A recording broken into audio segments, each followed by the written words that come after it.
Ken.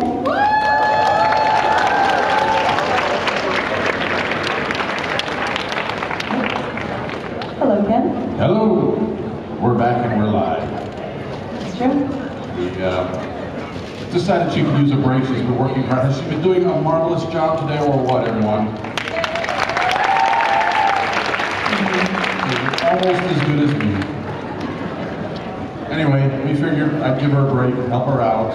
There was a little bit of trouble because people were worried that the audience would say, you know, who's this guy up on stage with Ken Bugle, but we're all adults, we'll get over it, so. So, our next guest was born in Dublin. He was in the TV series Band of Brothers, John Adams, and My Life in Film. He received a nomination for the Vertical Hour on Broadway, but he's most known for his role as Moriarty in the BBC drama series. Please welcome Andrew Scott.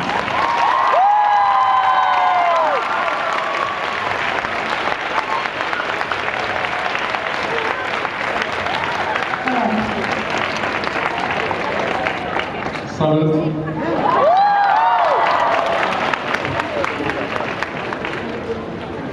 I see there are already so many people lined up. We're just going to go ahead and ask the questions.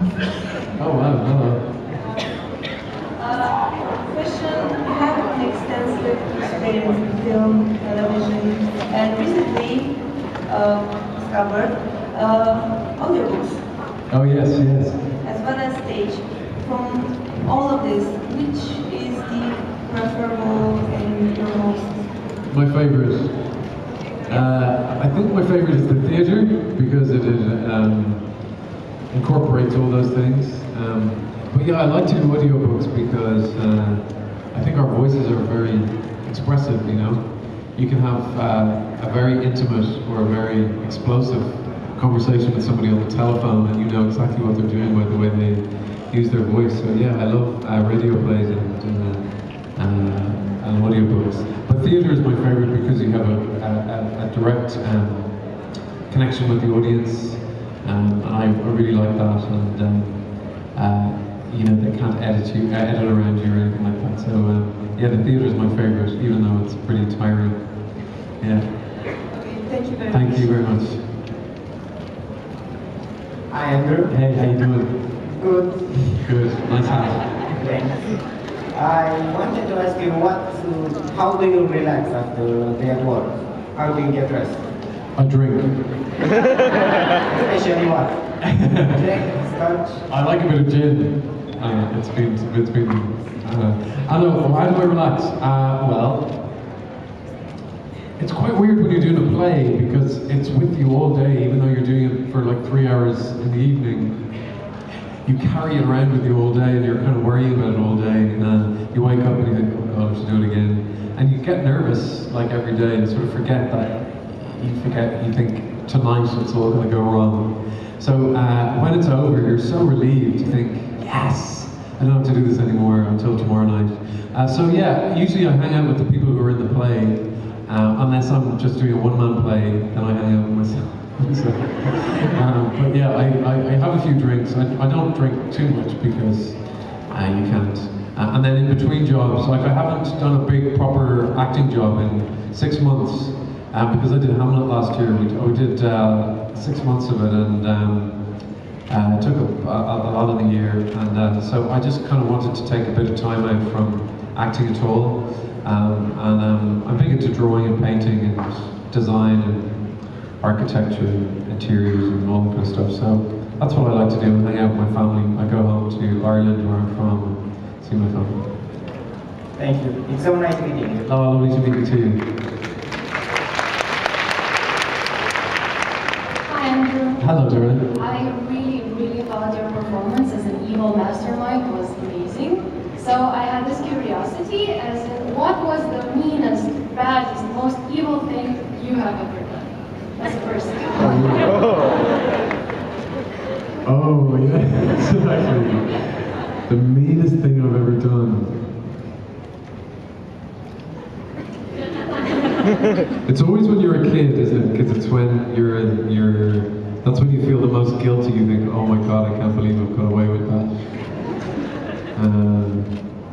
But no, actually, what's quite weird, I haven't done anything like really mean. I'm not really a very mean person, although I don't usually believe people when they say they're not mean, because everybody's got a bit of meanness in them. I suppose you're always in relationships. There's always just something about you that's a bit annoying to the other person. But I would never do anything sort of outwardly mean. I don't think anybody does. I think people do things to protect themselves, and they do it because they have to do it. And they say things that they don't mean in order to protect themselves. So I think that's what. Even with somebody like Moriarty, you know, to try and understand why he does such vicious things, I have things in my head as to why he's behaving that way. And some of the worst people in the world, I don't, you know, when they call people monsters, people who've committed terrible crimes and stuff, I never really agree with that, because their behavior may be monstrous, but they're not monsters, they're humans. And actually we have to understand that we're all capable of real darkness, because if we don't realize that we're capable of real darkness, we won't realize that we're capable of real lightness and good, and they're the flip side of each other. So any meanness I have came from a good place. Thank you very much. Hi. So I have a curiosity. If you could have Sherlock crossover with any other universe, like the Doctor Who universe or whatever, which one would you choose and why? Maybe the Muppets. Because I love the Muppets. The Muppet Show is one of the best things they've ever created, and I think that would be pretty cool to see Beaker and Sherlock solve crimes. Yeah. Thank you. Thanks. Hi. Hello. I want to ask you if you could play any role from any show, any movie, anything. What would you play? Well, it always depends. That answer always really depends on what I've just done. What I love about being an actor is I started out when I was a kid, and when you're a kid, you just play all the time, and you go, right, you be a doctor, you be a teacher, you be a monster, whatever, you just go from one thing to another. So I think the thing that I don't want to do is continue just playing the same game over and over and over again. And because Moriarty is such a famous character, and it's what I'm known for a lot, at the moment, I'm more interested in playing characters that are a bit more benign, and a bit more like me, and a bit more human, and less evil. And yeah, well, my genius always comes into every performance. I know, less of a genius, quite. Yeah, somebody who's just a bit more like a regular person, because I think there's drama in, and every single person here has a story could be filmed and could be and there's a secret to be revealed in everybody's life, and I find those kind of films really fascinating. So at the moment, actually, what was weird last year, I played Hamlet, as I say, and that's really the best part there is for a man to play sort of my age, because it covers all areas of humanity. So after you finish that, you're a bit like, what am I going to do now? Because everything sort of falls a bit short. But I've got some plans now, but I needed about 6 months to just not do any acting at all, and that's been pretty cool. Okay, thanks. Thanks. Hi again, Andrew. Hey there. I wanted to ask, what's your process when you approach a stage character versus a TV show or a big screen character? Well, in the theatre, it's all up to you. You have to learn 1,500 lines, 2,000 lines, and you have to imaginatively begin the story and go right through the story right to the end. Whereas when you're filming something, you shoot it most of the time out of sequence. So you're doing maybe 3 lines of dialogue or 5 lines of dialogue a day. So it's quite slow filmmaking. And so on a film set, what the biggest challenge is to make sure, because there's cameras, lights, and boom operators and there's everybody sitting around, and it's not like the atmosphere of in the stage where everybody's listening to a story and your imagination isn't interrupted. So on set, I really try to just block out the contemporary world that I live in, and just really try and live it imaginatively in the place where I am between when they say action and when they say cut. That's quite a difficult thing to do, just to be really present and to see what the other actor is doing. Whereas on the stage in London and Ireland, the rehearsal culture is that you rehearse for about 6 weeks and you go over it and over and over. So you create the world from start to finish. But both things have a similarity in the sense that you have to be present. You can't do what you have to do what's happening now rather than what you think might be happening now. Okay, thank you.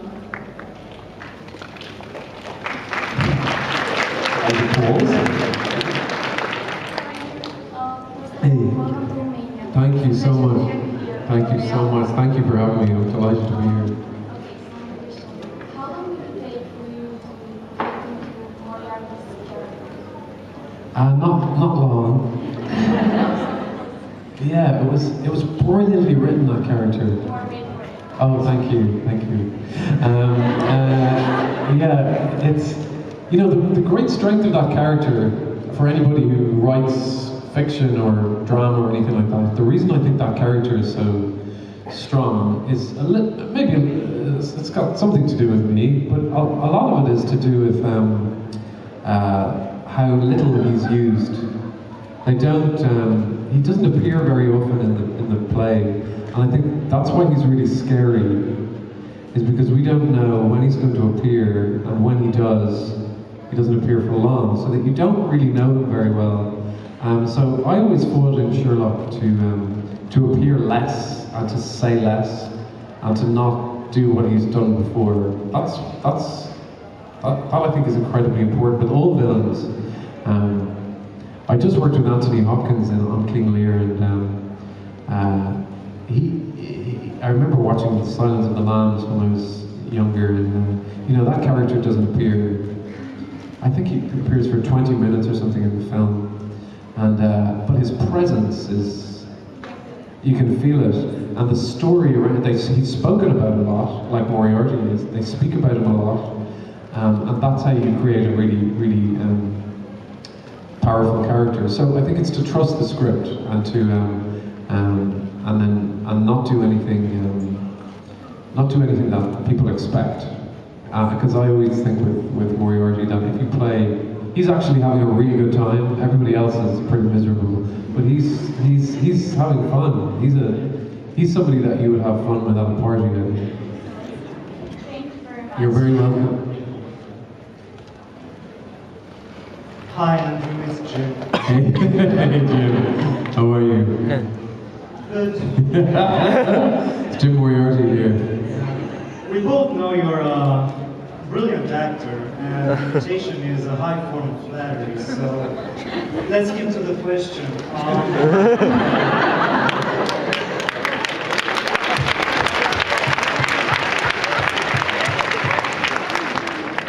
When you have to create a character from the ground up, and the director knows just about as much as you do, it's a new character, it's a brand new character, what is your actual process of creating him when you have pretty much nothing to go on except the script itself?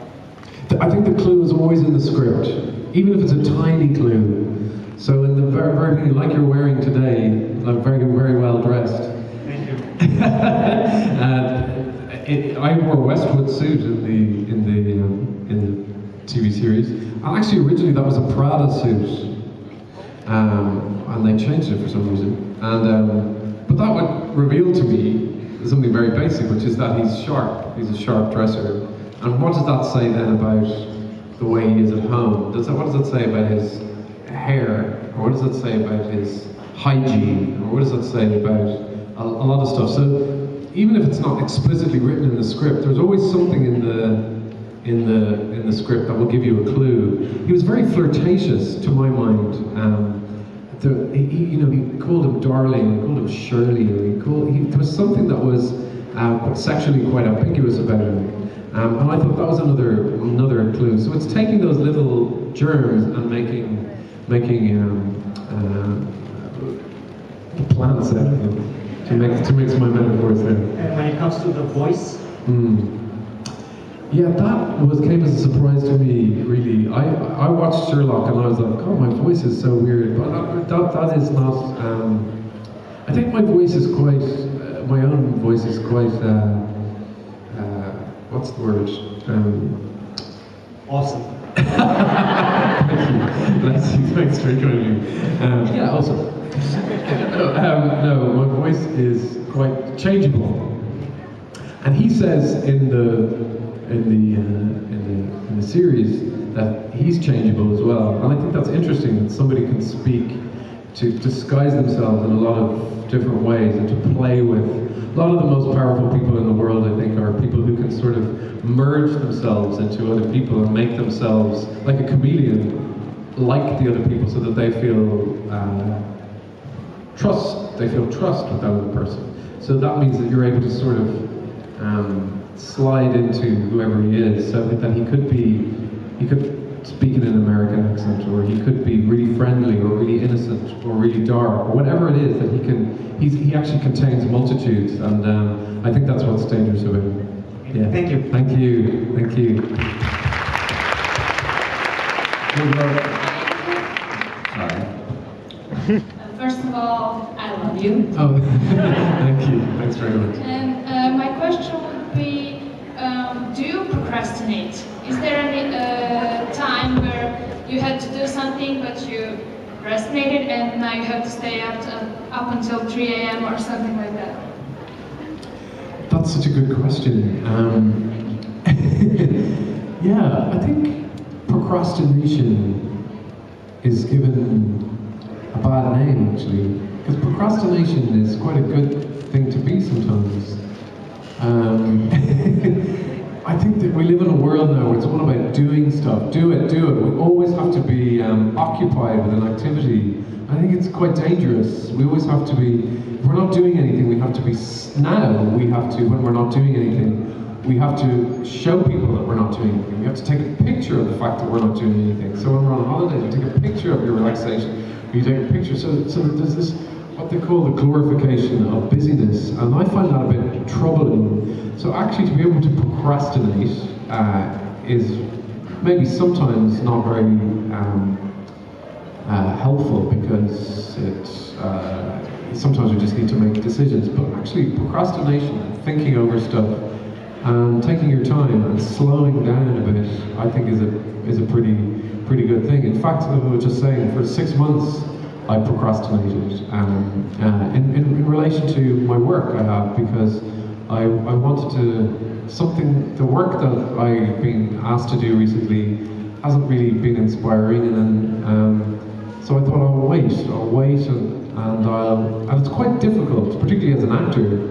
The hardest thing they say about being an actor is not working, because your instinct is to act and to be creative. But actually, I find it really beneficial to just go to be with yourself, and I think that sometimes is the hardest thing, to be with yourself and to have space, because you've nothing to grasp onto. But I find it really beneficial. That was quite a procrastinating answer. Thank you very much. Thank you.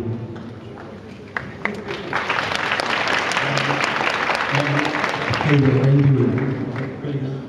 I was wondering, during your very brief encounter with Eros Holmes, Yes. In the last episode, we didn't really get to see much of it. So I was wondering if she actually managed to get into Moriarty's head, or if it was the other way around. It's the other way around.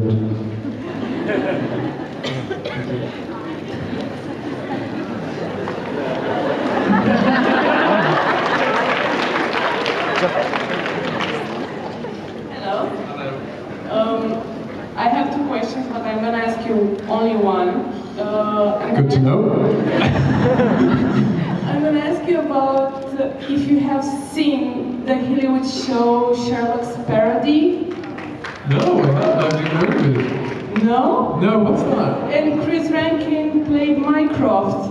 No, You I haven't haven't seen No, I haven't okay. seen that. You have to see it, I guess, and congratulate the Mycroft of that parody. Oh, okay, right, I'm sure. What is it, like a spoof of Sherlock? Yeah, Okay. it's a Hilly Hindi and Hannah Hindi. They're sisters, and they made parodies of Sherlock, Supernatural, Walking Dead, and Oh, I see. others. So, okay. I'll check it out. Okay, that was my question. Well, you can ask the second one then. It's more serious. Okay. It's about Hamlet. Okay. You mentioned Hamlet, and I'm not sure that everyone in this room has knowledge about it. And I'm gonna suggest everyone to see at least the opening scene that's on YouTube, because that is pretty mind-blowing, and you are an incredible actor. I'm sure you're tired of hearing that, but you are. You are. Thank you very much. I was wondering, how was those 4 hours of playing Hamlet tiring or challenging or Yeah. It was extraordinary.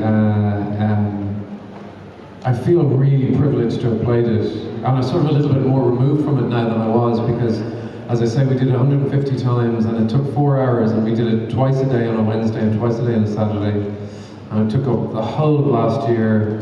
And it's a play about grief, and it's a play about mental health, and it's a play where you have to bring so much of yourself and one's own feelings of loss and everything about yourself to it. So it was very draining, but it was also incredibly exhilarating, and not everybody gets to play that part, and I feel so grateful that I did, and it means the world to me that people responded to it, because it's a play that was written 400 years ago about mental health, and I think we're in a very embryonic and early stage about our understanding about mental health in people, and I mean, I always say that it's something that we all suffer from, mental health issues. Every single person in this room has felt mentally exhausted and mentally ill at places, and we talk very easily about our physical health. If something is wrong with us, we have no shame in saying,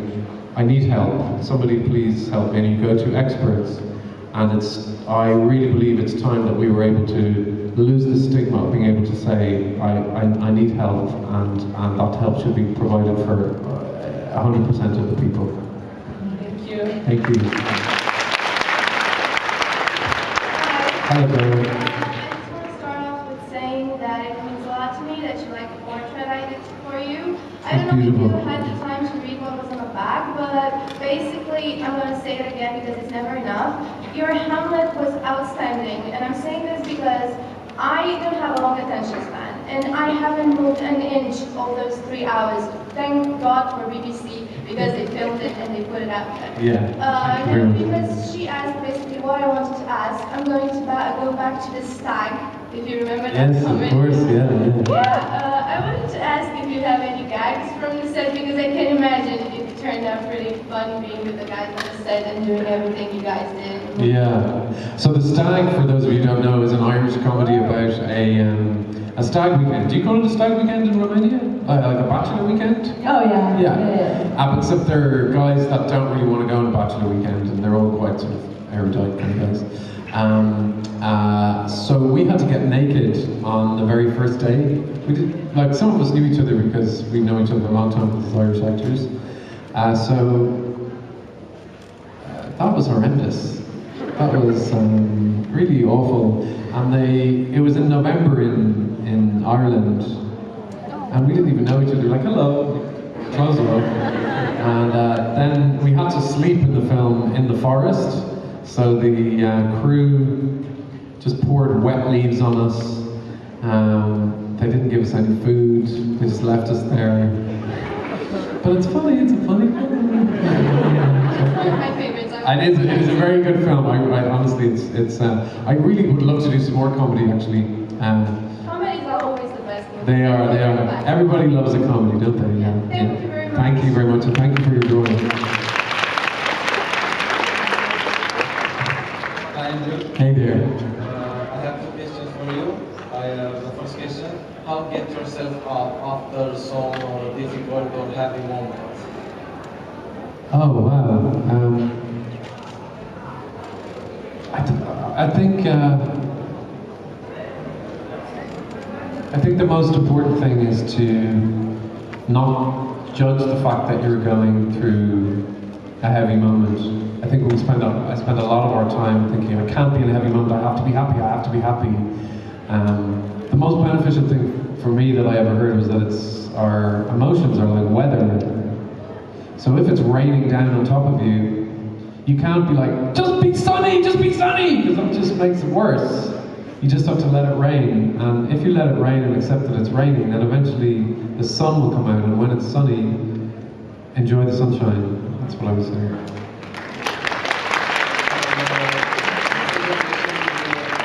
What's the best advice you can give for the teenagers who want to change something? Oh wow. I think that adults pretend that they know a lot of stuff, and I think my definition of really great adults are the great artists and the great scientists and the great discoverers of the world, and people who start with the question, I don't know, maybe there's more. I heard this beautiful thing the other day that when you're always talking, you can't really learn anything new. But if you listen, there's always the potential that you might learn something new. And so people who are always talking, for some reason I've become less trustful of. And when you're a teenager, I think you have to spend an awful lot of your time listening to people talking too much. And confidence, is silent. It's a silent thing, I believe. So it's just to hold on to that divine fire that's within you, and to know that actually to move away too far away from childhood and the playful, joyful, extraordinary freedom that you have in childhood isn't a good thing. It's to try and hold on to that as much as possible, and to keep that sense of wonder alive as long as you live, and that can be until you're 96 years old, to go, maybe I'll discover something more. And the most unhappy people, I think, where they just sit down and they turn on the TV and they have a mortgage at 33 and then they stagnate, and I think that's very sad. So yeah, it's all there when you're a teenager, so don't lose that. Thank you very much, and welcome to Romania. Thank you very much. Hey there. So I want to go back to a Shakespeare-related question. Okay. My friend Christina reminded me that 3 years ago you and us were in the same theater at the Donmar. And I'm just curious, what was your thoughts? What are your thoughts on Tom Hiddleston's Coriolanus? Oh, he was fantastic. Yeah, I thought he was wonderful in that role. Yeah, very, very moving and very suited to the role, I thought. Yeah, he's a great actor. Yeah. Yeah, did you? Yeah, good. Yeah, he's fantastic. Hi there. Hello, Darren. I want to thank you for signing my shirt. It was very kind of you. No problem at all. I'm going to put it away safely. Okay. I'm not going to touch it again. Second of all, I want to say how much I loved your portrayal of Hamlet. It was very powerful. And again, I'm very thankful for BBC for putting me out there. Thank you. And second of all, and third of all, I want to ask you about Moriarty, because it's my favorite portrayal of Moriarty ever. I was wondering, how would you bring him back? How would you think he would come back in case he's not dead? We all know he's dead, but... First of all, can I just say, it's so lovely, genuinely, to hear people talk about Hamlet. It really is, because I think there's a talk in the media that Shakespeare and Marvel films and Sherlock, or these big films that are at cons and stuff, are in some way not related, that the audience for that won't get Shakespeare or something. And I've always found that really disgusting. It's exactly the same. Shakespeare was a real populist. In fact, he was the Marvel of films of the time. He was like, I want to entertain these people. Except he was a great genius. And I hate the idea of high art in film or in Sherlock or something, coming to Hamlet and coming to it with a totally open heart and responding to it. So thank you for all the support, for coming to see it. But how would I bring Moriarty back? I don't know, he's come back in so many different ways. The helicopter entrance. Yeah. Well, you know, that was really embarrassing because it looked much cooler on screen than it did when I was doing it, because I had no music when we were filming it. So it just looked like an idiot. No! I was in there dancing in the middle of a beat and I just looked ridiculous. And I was really worried that would just look really stupid. But then they put Freddie Mercury on, so he like he always does, makes everything look cool. Yeah. Thank you.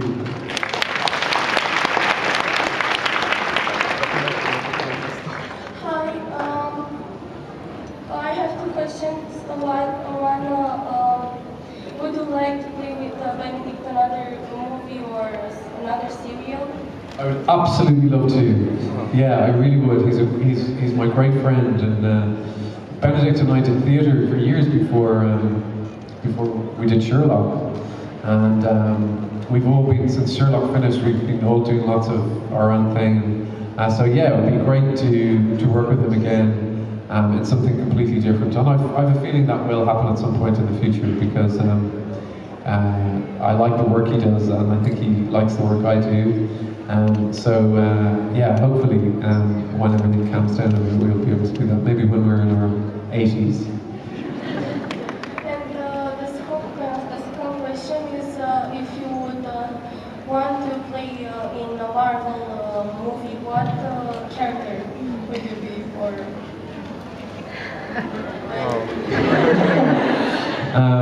I don't think I eat enough protein. I like chocolate too much. So like a fat superhero. No. That would be quite cool actually. We should have a fat superhero, or a plus size superhero. I don't know really. I'm not very good at thinking up things that I could be. I could be in. I much prefer to sort of wait for people to go, do you know what you'd be good in? And I go, or to audition for something, or read something that I respond to. But I don't really know. What do you think? Well, that's already been done pretty well. Anyway. Like, you know, Loki? Yes. Yeah. They totally missed their chance with Dormammu. That would have been perfect. I don't know what you're saying. The adversary of Doctor Strange. Oh, I see. Not that we're typecasting or anything. Thank you. Hi, how are you? Firstly, hope you enjoy your time in Romania I'm having such a lovely time, thank you. so bad. And the question, what's something that makes you the happiest? Dogs.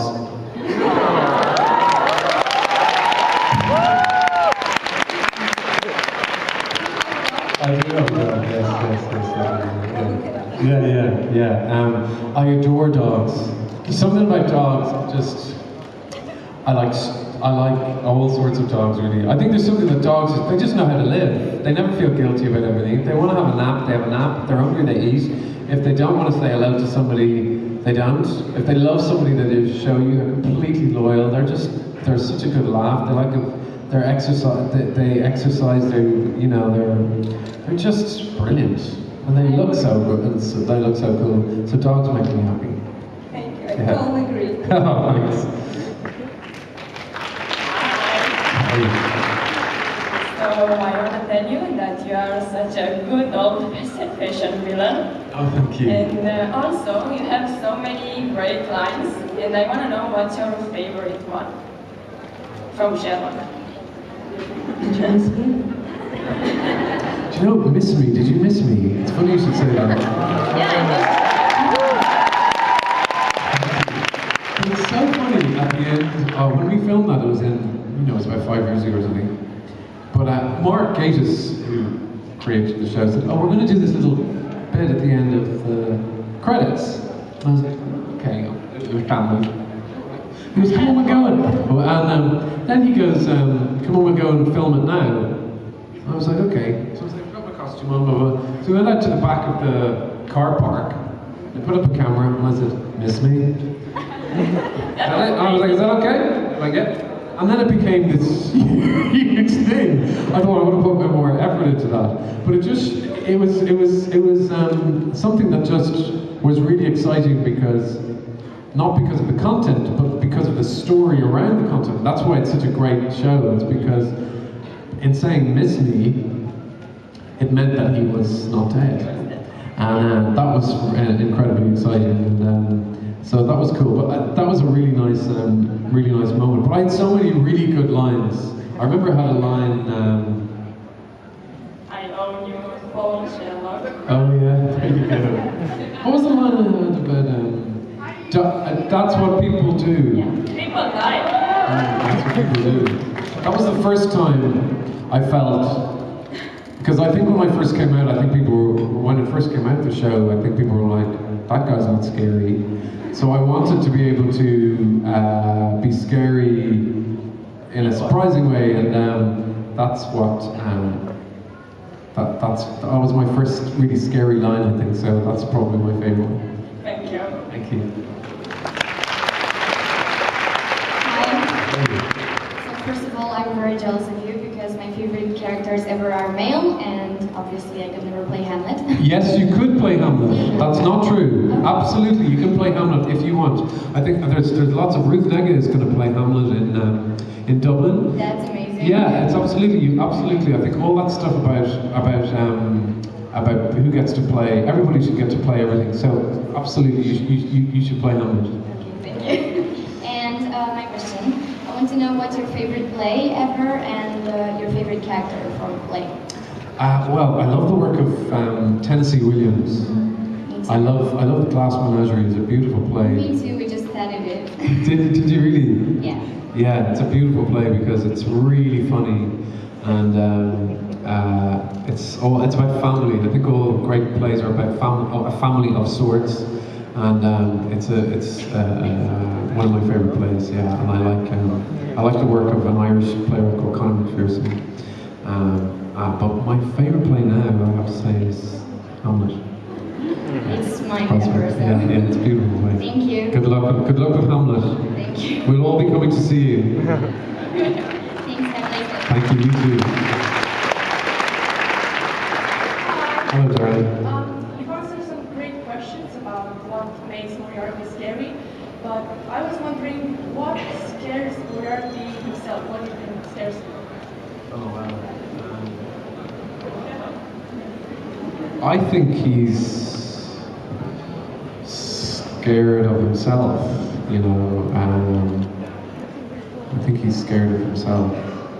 And I think there must be something about Sherlock that scares him. Maybe the idea of Sherlock. Yeah. Better. Not that he's smarter, but they are two sides of the same coin. And I think something, I always thought that Moriarty is obsessed with the fact that Sherlock has a friend. And he has a vulnerable side, and he has somebody to share his life with in some form. And he's a very lonely character. So I always think the fact that you always see Moriarty on his own as I think that he would be scared to have too many people in his life. This is my perception of it, because I think he would, in a way, that's kind of protective. Do you think he could maybe ever have a real friend? No. Thank you. Thanks a million. Hi. Please excuse my to state my face isn't right now because apparently makeup and sweat don't mix. Okay. On to the question. You look great. I think you look great. What's your thank you, I guess. What's your favorite band / singer? Bewitched. Do you know Bewitched? No, I'll listen to it if it's good, if you recommend it. I like the music of Rufus Wainwright. Do you know Rufus Wainwright? Like, he's cool, check him out. Okay. He hasn't been out for a while. I like all sorts of stuff. I really do. Yeah, I really do sort of listen to anything. At the moment I'm listening to the Hamilton soundtrack. Hamilton is really, my godchildren who are, you know, really young, 8 and 10 and stuff, they are obsessed with it. I think it's amazing that they've reinvented the musical form, and check it out if you haven't heard it. It's really extraordinary. Yeah, thanks. Really quickly before the rest of the line murders me for staying too long, I wanted to ask you a more serious question. How do you, for a small play, there's lots of spaces where an action is happening, or like longer plays. How do you fill those spaces so that it seems natural when you're acting, so that it doesn't seem like it's really fake and you're not really wanting to play that character? I think people are a bit scared of silence in plays and on theatre. Some of the most amazing electric moments on stage are when nobody's saying anything. So I would say don't be scared of the silence. There's bits in Sherlock actually, I remember, where you just if I were to just stare at you, which I'm not going to do, for 10 seconds.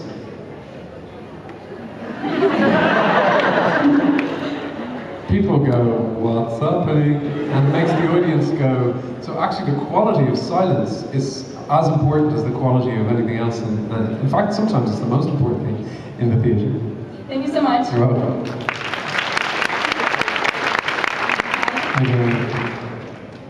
I have a question about Sherlock. Which scene was the most fun to film or most challenging? The most fun scene to film was breaking into the Bank of England. That really was. It was so fun. It was so fun, and they edited that scene like magically. It was beautifully done. They told me at that time that they were going to have music, classical music in the background, and I was like, oh, that sounds cool. But then I was like, what music is it going to be? So I asked them to play it for me in the sound guy to play it loud in the room, which usually they would put it on afterwards, like in the helicopter scene. They didn't play I Want to Break Free. That's why I felt like such a chump. But in that one, I wanted that music to be played, and I just started to dance along with the music, and it became much more fun, and it made it much more Moriarty, because he was doing a serious crime, perpetrating a serious crime, but it meant that he could be enjoying himself, which is, I think, the very essence of who the character is. So that one, yeah. Thank you. Hey, how are you? I'm fine.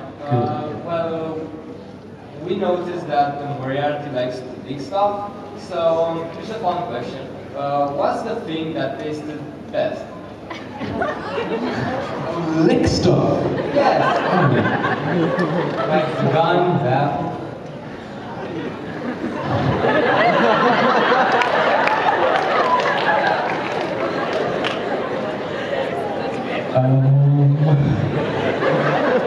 Sorry for the question, but everybody seems so sad. Now. Yeah, did you think? I think they're a little sadder now. I suppose the apple. I'm not sure I licked the apple. I think maybe I licked the gun. But thanks for the question.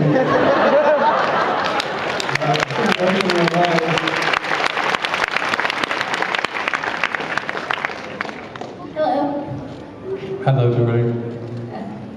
You said earlier that there are things that help you decide and understand how to portray a character, and like a suit or the other examples. And I was wondering because I played Laertes in some sort of a parody remake after Hamlet. Did you? Yeah, in that period of my life, I used to be really depressive, and I didn't really know myself, and I was wondering, is Moriarty, even though he's a hard-working person, also kind of a bit depressive? Do you think he is? Yeah, I think that's probably true. Yeah, because I don't think that people do those kind of things unless they have real self-hatred. I think it's very unconscious.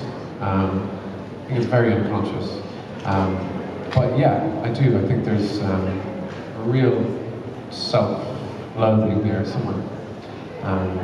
But it's disguised in uber confidence. And also, I do think he is interested in. He doesn't engage his heart. He engages his brain, his mind. And I think what you focus on expands, and so his brain is incredibly alive. But I think his heart is dead. Thank you. That describes perfectly just how it feels, because it feels damaging. And for people out there that want to know how you feel when you play that sort of a character, it's like you kill yourself by trying to show it to the others. It's awful. Well, you look fantastic today. Well done, Doreen. Two more questions? We have time for two more questions. Hello. I wanted to say that I really like your take on Moriarty. And the question is, which was the funniest blooper on the set of Sherlock? I'm so glad that a lot of them haven't been revealed. Because a lot of the takes that, basically, as I say with Moriarty, you have to be as playful. I felt like it was important to be as playful as possible. And that means making really, really big mistakes and things that are just not just really bad acting.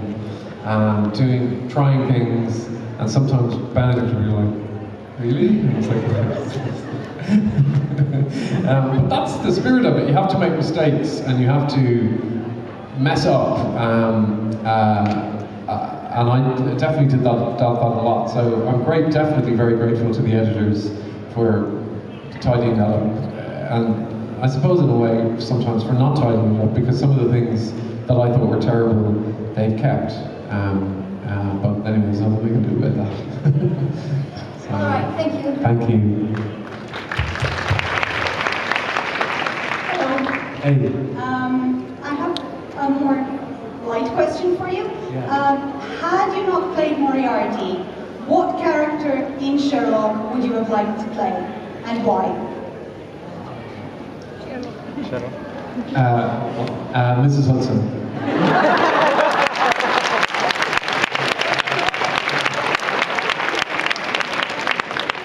I mean, I've said this before and I'll say it again.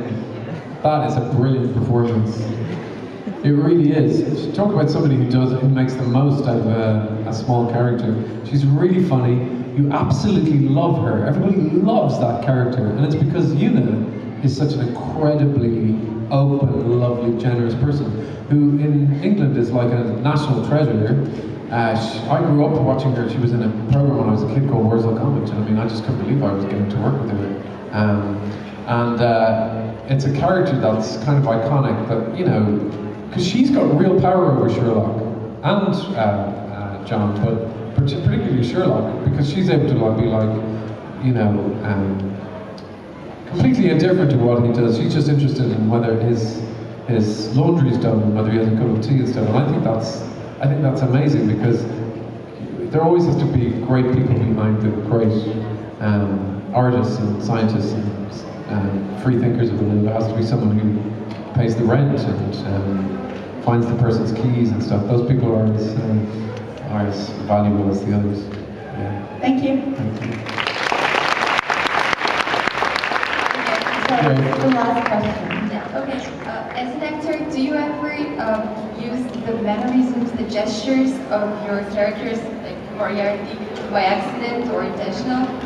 Do you know what happens a lot of the time? I speak and people go, "Oh, that's very Moriarty." And I think, no, it isn't. That's me. Moriarty doesn't exist. And I think that's what happens a little bit. It's a really weird feeling that people say, "Oh, you're being very like Moriarty there," and I think, no, that's me. You know, just things that naturally you go into, whether you use your hands or the way you sit. I think sometimes just leaks into the character, and sometimes I think it's really important to bring yourself to a character and not go, because you can never fully become somebody else without it becoming really boring. You have to bring your version of what you think it is, or else it actually doesn't have any signature on it. So yeah, when people say, you know, your Moriarty is showing or whatever, I find that a little odd, because I think that's not true. So I hope that answers your question. It's a compliment. Is it? Okay. Okay. I'll take it as a compliment. Yeah. Thank you. Thank you. Ladies and gentlemen, Thank you.